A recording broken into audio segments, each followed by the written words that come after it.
Guys, adjust natin ngayon yung yung fog lights natin.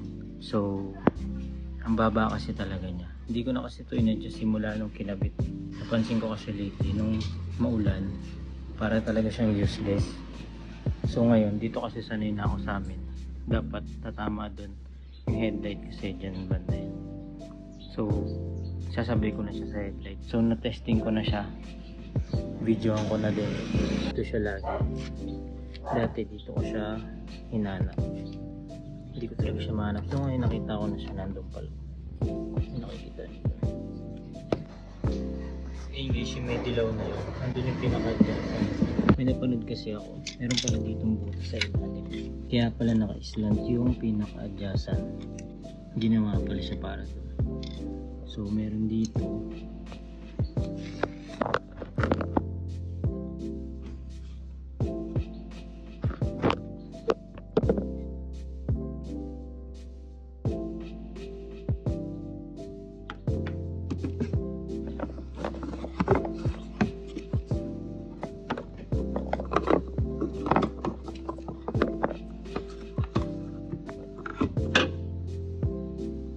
So yun, pinasok ko na dun yung positive na screw natin. Ayun siya. Tapos ito siya guys. Ito siya bantay. Hindi kasi kita masyado. Kung makikita nyo to, yan, doon natin yan ipapasok. Island siya with purpose pala yun, para madudukot mo siya doon ng positive screwdriver. Ayun guys, tignan nyo yung isa nandun na sa may ibay. Nandito na banda. Tapos dito, yun sa kanan yan, ito sa kaliwa. Tingnan nyo, medyo umangat na siya. Ang pihit nga pala doon, counterclockwise. So baling nyo lang tong yung gulong nyo bago nyo patayin yung makina. Baling nyo muna, patay makina, pwede na yan. Tapos may dalawang screw lang yun dito. Itong isa, tsaka dito sa taas.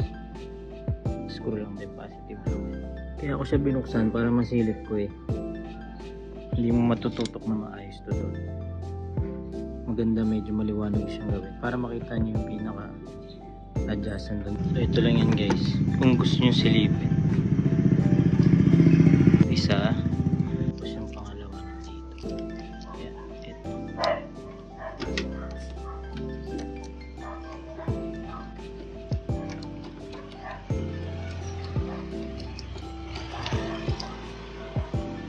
Tinry ko siya i-recta dito.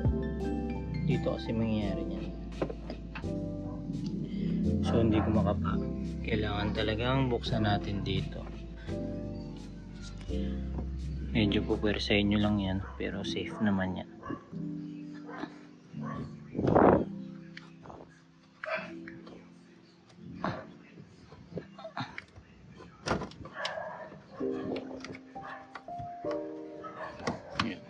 Flexible naman.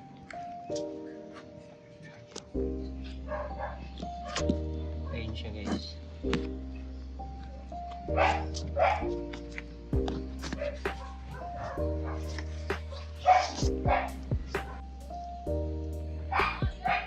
guys. So, island siya. Sakto talaga din sa butas sa baba.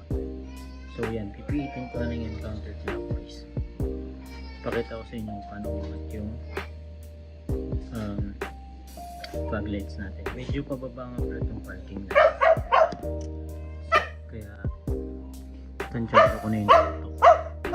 Ang goal natin is medyo umangat siya doon sa may e-bike. Kapantay nito sa kaliwa.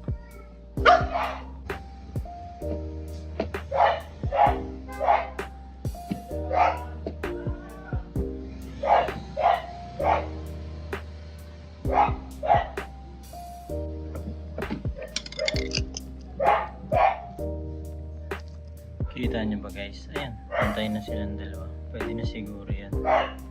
No? Sobrang layo niyan guys. Ngayon, testing ko naman kasabay ng headlight.